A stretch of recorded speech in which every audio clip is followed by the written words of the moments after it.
Hello everyone, welcome back to Khushi's cafe. Hope you all are doing well.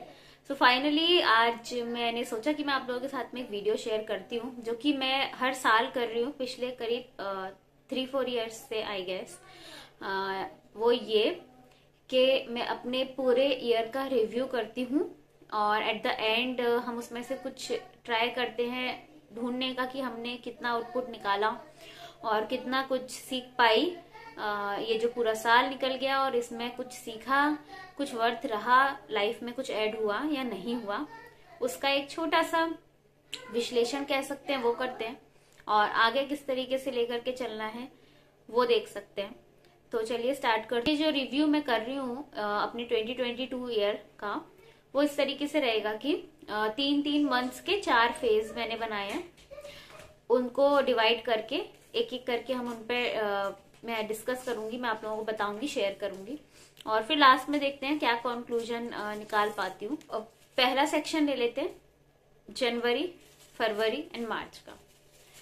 तो इस year की शुरुआत ही बहुत अच्छी तो नहीं हुई, क्योंकि वहीं से मेरी पढ़ाई ब्रेक होना शुरू हो गई थी काफी ज्यादा, और थोड़ा बहुत मुझे दिखने लग गया था। पर फिर भी मैं प्लान्स वगैरह बना रही थी कि मैं अभी भी कवर कर पाऊंगी अपनी स्टडीज को, जो कि मैं यूपीएससी के लिए करने का ट्राई कर रही हूँ। तो बार बार नए नए टाइम टेबल्स बनाना और सोचना कि अब ये नहीं तो ये वाला, जैसे कि हमेशा ही होता है। और इंजीनियरिंग स्टूडेंट रही हूँ तो वो चीज बहुत ज्यादा है मेरे अंदर में कि कर लूंगी। लास्ट मोमेंट तक भी हार नहीं मानती हूँ, बट स्टिल शुरू से दिख रहा था कि टाइम बहुत कम है, सिलेबस बहुत ज्यादा है, जो कि मैं कवर नहीं कर पा रही हूँ, दिख रहा है वो। उसके बाद में जनवरी में ही हम लोगों को कोविड हो गया था। बहुत सारे दिन उसमें चले गए, सभी लोग फैमिली के बहुत ज्यादा वीक हो गए थे, मैं भी बहुत वीक हो गई थी। और दोबारा से कोविड के बाद में बॉडी को प्रॉपर फंक्शनिंग में आने में बहुत टाइम लग गया। तो वहां पे तो ऐसा था कि पहले अपनी हेल्थ को देख लेते हैं, उस पर ध्यान दे लेते हैं, उसके बाद में बाकी सारी चीजें होंगी। तो इस तरीके से जनवरी का मंथ काफी ज्यादा खराब हुआ।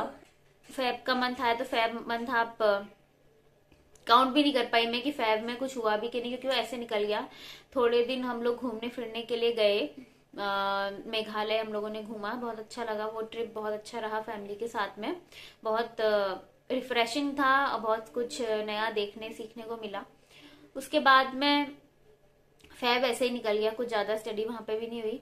देन मार्च आया और मार्च भी इसी तरीके से था, और मैं वहां पे इतनी ज्यादा कंफ्यूज हो चुकी थी क्योंकि अब मेरी स्टडीज बहुत ज्यादा क्रैक हो गई थी और अब मुझे लग रहा था कि यहाँ पे मुझे कुछ ना कुछ डिसीजन लेना पड़ेगा, अदरवाइज मैं इस तरीके से अपने साल वेस्ट करती चली जाऊंगी, लेकिन आउटपुट कुछ भी नहीं निकलेगा।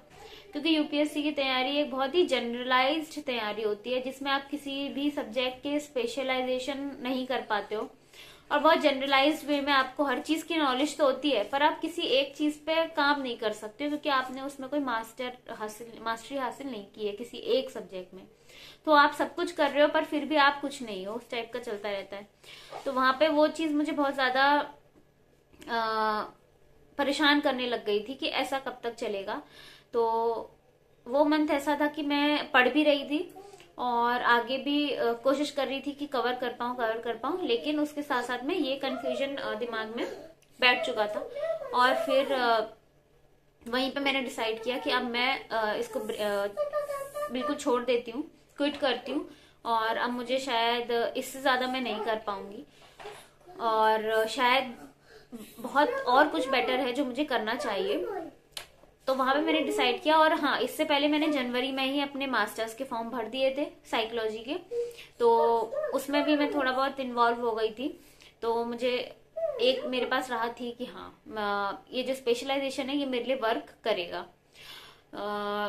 उसके बाद में हुआ ये कि वहां से फिर मैंने अपने आप को उठाया कि अब अगर मैं ये स्टडीज छोड़ रही हूँ तो मुझे कुछ ना कुछ और करना पड़ेगा, क्योंकि सीखते रहना जरूरी है। सीखेंगे नहीं तो फिर माइंड जो है श्रिंक हो जाएगा, काम करने के लिए तैयार नहीं होगा फिर एकदम से।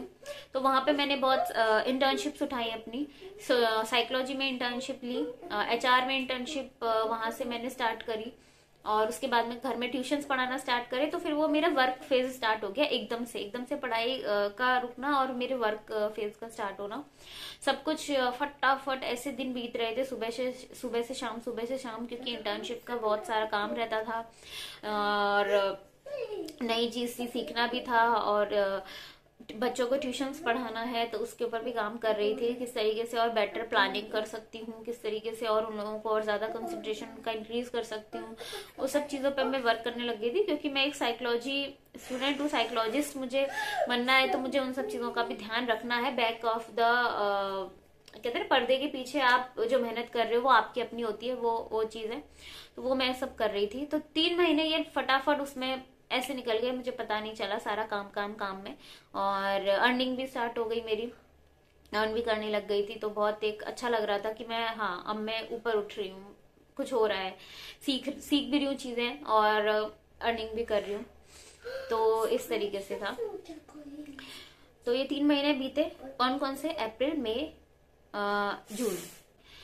तो ये सारी इंटर्नशिप खत्म होने के बाद में जो जुलाई अगस्त का जो फेज आया उसके बाद में, वो मेरे लिए एकदम हार्ट ब्रेकिंग था। क्योंकि सोचिए आप, मैंने एक चीज को छोड़ के दूसरी चीज में अपना कदम बढ़ाया है, और कुछ ही समय हुआ है कि मुझे मेरे ये आई इशू के सामने आना पड़ गया। और ये एक अलग ही तरीके का चैलेंज था जो कि कभी भी एक्सपेक्ट नहीं किया था कि इस तरीके का भी कुछ होगा। क्योंकि मैं अपने आप को खुद ही चैलेंजेस दिए जा रही हूँ और उन्हीं पे काम करे जा रही हूँ। पर ये एक ऐसा बहुत बड़ा चैलेंज आ गया एकदम से कि कुछ नहीं कहा जा सकता था उसके बारे में कि क्या है क्या नहीं है। सब कुछ बिल्कुल एकदम से खत्म, ऐसा वाला फील। मैंने ट्यूशंस सारे बंद करे, सभी बच्चों को, उनके पेरेंट्स को बोला कि मैं अब और आगे नहीं पढ़ा पाऊंगी, और मुझे नहीं पता कब तक। उनको मैंने मना किया। इंटर्नशिप तो मेरी खत्म हो ही चुकी थी, तो उसका कुछ नहीं था। उसके बाद में फिर हम लोग थोड़ा सा टेंशन का फेज आया और गए, हम लोगों ने चेकअप करवाया। देन पता चला कि ऑपरेशन ही होगा, उसके बाद ही ये इशू ठीक हो सकता है। ठीक तो पूरी तरह कभी भी नहीं हो पाएगा ये, लेकिन हाँ जो भी डैमेज है उसको थोड़ा रिपेयर करा जा सकता है, लेकिन ऑपरेशन से ही, और कोई उपाय नहीं है। तो वहां पर फिर हम लोगों ने ऑपरेशन किया जुलाई लास्ट में, और जो पूरा जुलाई अगस्त सितंबर मेरा बहुत डाउनफॉल में बीता और कुछ भी नहीं कर पा रही थी। बहुत ज़्यादा डिप्रेशन और उस तरीके की सिचुएशन थी। हालांकि उसमें भी मैं लेक्चर्स वगैरह सुनना और अपना मन लगाना उस तरीके से, घर के छोटे मोटे काम, भले ही मुझे मना था करना ड्यू टू माई ऑपरेशन, लेकिन फिर भी मैं कर रही थी ताकि मैं खुद को बहुत ज़्यादा एक डिप्रेशन के फेज में जाने से बचा पाऊँ। तो वो भी मुमकिन हो पाया। और फिर उसके बाद में ये जो फेज खत्म हुआ, ये 3 महीने गए, उसके बाद नेक्स्ट फेज की हम बात कर लेते हैं। सितंबर अक्टूबर नवंबर दिसंबर, चलिए इन सारे मंथ्स की हम बात कर लेते हैं बेसिकली। तो यहाँ पर हम बात करेंगे कि इसके बाद मैं यहाँ से निकल गई आसाम से। अभी तक मैं आसाम में थी, आसाम से मैं निकली और मैं अपने घर पहुंची आफ्टर 3 इयर्स। तो वो मेरे लिए इतना रिफ्रेशिंग था। हालांकि इस कंडीशन को लेके अपने घर जाना थोड़ा सा अजीब लग रहा था, लेकिन फिर भी घर पहुंचे और सब लोगों से मिले और एकदम नई ऊर्जा का संचार हो गया आपके दिलो दिमाग में। तो वो हुआ वहां पे जाके। और इस बीच में ये भी था कि मेरे ऑपरेशन के बाद में मेरे मम्मी पापा का भी एक्सीडेंट हो गया था, तो वो एक और इश्यू क्रिएट हो गया था। तो वो सारी चीजें एकदम से हुई। और फिर भी ये चीज थी कि सब कुछ झेल गए हम लोग और बहुत सुंदर तरीके से आगे बढ़े हैं इस फेज में। बहुत मुझे अपने घर जाके इतना ज्यादा रिलैक्स फील हुआ, इतना ज्यादा मजा आया, जबकि मेरी इतनी बुरी स्थिति थी, लेकिन उसके बाद भी इतने मजे आए हैं। और इतना मैंने सब कुछ थोड़े दिन के लिए भुला दिया और सिर्फ मैंने खुद को छोड़ दिया कि बस मुझे थोड़े दिन रिलैक्स करना है वहां पर, और वो सब किया मैंने। उसके बाद में जैसे ही मैं मेरा घर क्योंकि ग्वालियर में वहां पहुंची, तो जितने भी मेरे पेंडिंग काम थे वो मैंने सारे निपटाए और बहुत सारे पेंडिंग काम मैंने करे मेरे फादर की हेल्प से ऑफ कोर्स। तो ये जो नई ऊर्जा का संचार मेरे अंदर में हुआ, बहुत सारी चीजें मुझे सीखने को मिली और अपने ऊपर इंट्रोस्पेक्शन करने का और ज्यादा मौका मिला, और एक बहुत सुंदर माहौल में अपने पेरेंट्स के साथ में, और छोटे छोटे बच्चे जो वहां पर थे वो आप लोगों ने देखे, तो उन लोगों के साथ में रहकर मुझे जो अपने आप को और ज्यादा जानने का मौका मिला। प्लस मैं उस फेज में गई कि जहाँ पे मैं ज्यादा कुछ बोल नहीं रही थी, बात नहीं कर रही थी, पर मैं बस ऑब्जर्व कर रही थी। तो मेरे को बहुत सारी नई चीजें सीखने को मिली इस बार, बहुत सारी। प्लस मैं साइकोलॉजी फील्ड में आगे बढ़ रही हूँ, तो मेरे पापा के पास में बहुत सारे पेशेंट्स आते हैं जो कि इससे रिलेटेड होते हैं। हालांकि वो न्यूरो केस होता है उनका, लेकिन फिर भी उन पे साइकोलॉजिस्ट और काउंसलर्स भी काम करते हैं उन केसेस पे, जैसे कि स्पेशल चाइल्ड हो गए। तो उनको भी मैंने देखा और मुझे बहुत अच्छा लगा कि मुझे काम करना है इन लोगों के साथ में भी, और एक नई होप मेरे अंदर भी वहां पे जगी। तो इस तरीके से रहे कुछ ये पिछले 2-3 महीने, जो कि मैं अपने घर थी। इसके अलावा मैंने वहां पे अपने असाइनमेंट का काम किया। फिर मेरा काम का मोड वो चालू हो जाता है, चाहे मैं जहां भी रहूं। फिर मैंने असाइनमेंट्स अपने सारे कंप्लीट करे, असाइनमेंट सबमिट करे मास्टर्स के लिए जो करने थे। और क्योंकि मुझे लग रहा था कि पता नहीं मैं ये एग्जाम दे पाऊंगी कि नहीं दे पाऊंगी, मास्टर्स के जो टर्म एंड एग्जामिनेशन हैं, और मैं इस साल अपना फर्स्ट ईयर दावा कर पाऊंगी करने का कि नहीं, क्योंकि मैं बिल्कुल भी पढ़ने की स्थिति में नहीं थी। लेकिन धीरे धीरे करके हिम्मत मिली, मम्मी ने भी दी, और पापा जो इतनी ज्यादा मदद कर रहे थे हर चीज में, तो वहां से एक हिम्मत मिली कि हाँ मैं करूंगी, मुझे करना है। तो मैंने फॉर्म एग्जाम का भर दिया।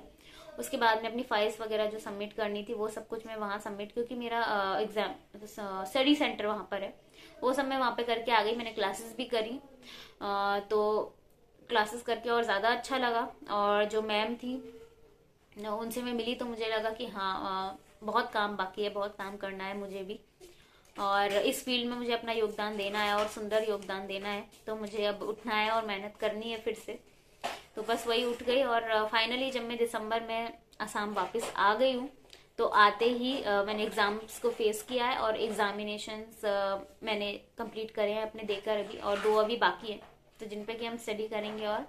और इस तरीके से ये ईयर एंड हो रहा है। तो मुझे बहुत अच्छा लग रहा है कि पूरा साल बहुत ज्यादा ऐसे बोल सकते हैं कि आप जैसे कि मैं किसी चढ़ाई पे चढ़ी थी और फिर वहां से नीचे गिरने का समय था मेरा वो, लेकिन उस गिरते गिरते में भी आप बहुत कुछ सीखते हो। तो वो मैंने सीखा है और अपने साथ में रखा है, और अब फिर से ऊपर चढ़ने की तैयारी है, हार नहीं मानी है। और हालांकि जैसा कि मैंने पिछले साल लास्ट ईयर जब हुआ था एंड, जब पिछला साल, तो मैंने बहुत सारी उम्मीदें लगाई थी अगले आने वाले साल से, वैसा अब मेरे दिलो दिमाग में कहीं पर भी नहीं है, कोई उम्मीद नहीं है। मुझे ज्यादा से ज्यादा अगर उम्मीद है तो अपने आज के दिन से और अपने आने वाले जो कल का दिन होगा उससे। इसके आगे मुझे बहुत ज्यादा मैं बड़ी उम्मीदें नहीं लगा रही हूँ। बस ये उम्मीद है कि हाँ मेरा आज और कल जो है जिस हिसाब से मैं सोच रही हूँ, आगे बढ़ना चाह रही हूँ, वो सही सही बीतता रहे। उससे धीरे धीरे कदम से कदम बढ़ेंगे तो धीरे धीरे मंजिल की ओर आगे बढ़ा जाएगा। बहुत ज्यादा लंबा नहीं सोच रही हूँ, क्योंकि लास्ट ईयर मैंने सोचा था कि मैं एग्जामिनेशन दूंगी, ये करूंगी वो करूंगी, और उसके बाद डिसाइड करूंगी, बट वो ऐसा कुछ भी नहीं हो पाया। जो साल रहा वो बिल्कुल ही अलग रहा।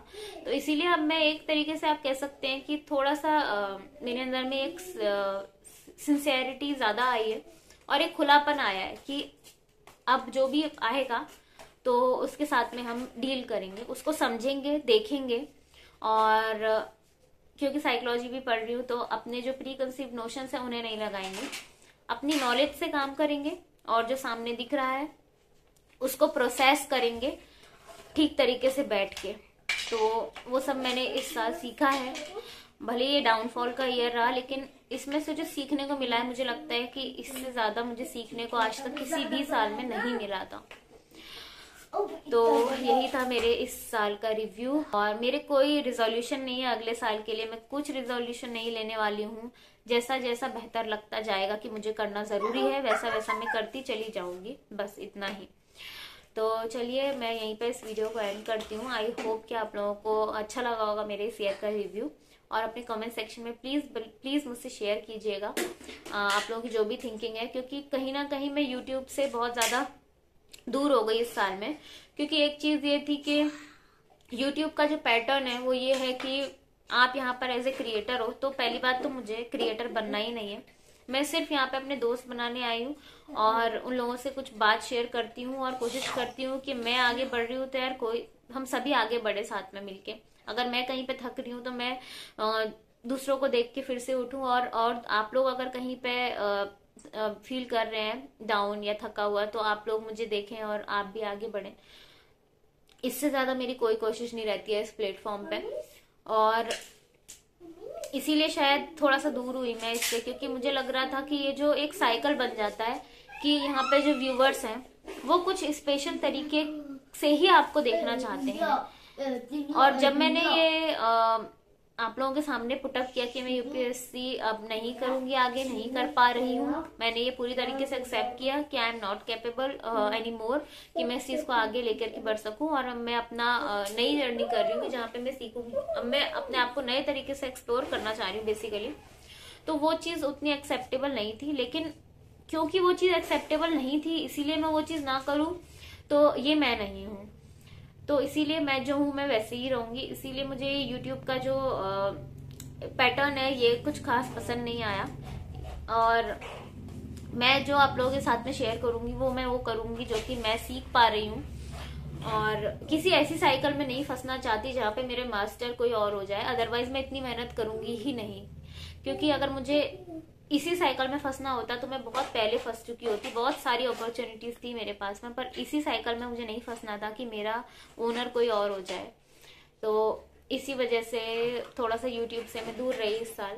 और ऐसा नहीं है कि आप लोगों से मैं दूर रही, आप लोगों से मैं हमेशा कनेक्टेड रही। बहुत सारे लोग तो मुझसे पर्सनली कनेक्टेड हो गए।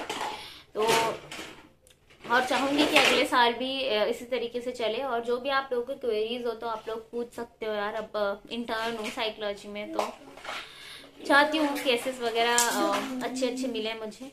तो बस इतना ही। Bye bye for now.